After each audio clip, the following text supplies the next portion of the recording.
2019 8-июнь күнү Сапат эл аралык билим берүү мекемесине таандык мектептердин мугалимдери арасында лицей аралык турнир болуп өттү. Жалпысынан 200дөй мугалим катышып, спорттун эки түрү футбол жана волейбол боюнча күч сынашты. Турнир быйыл алгачкы ирет өткөрүлүп жатат. Мугалимдердин өз ара мамилесин чыңдоо максатында достук турнири деп аташкан.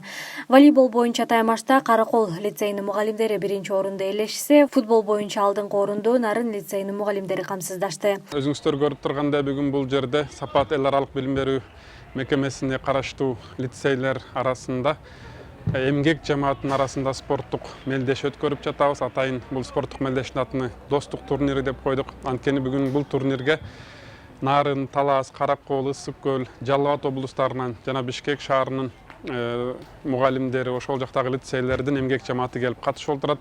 Жылдын жыйынтыгы менен ушинтип башкы жетекчилик катары мугалимдерге бир майрамдык маанайда ушундай бир иш-чара уюштурганы пландаштырдык эле. Бүгүнкү күндө Кудайга шүгүр ушундай Кудайдын куттуу күнүндө жакшынакай өтүп атат, өзүңүздөр көргөндөй. Байгелүү орундардын жеңүүчүлөрүнөн сырткары бардык катышуучуларга атайын футболкалар жана сертификаттар тапшырылды. Билим берүү мекемесине белгилешкендей, бул самал келерки жылдары дагы улантылат.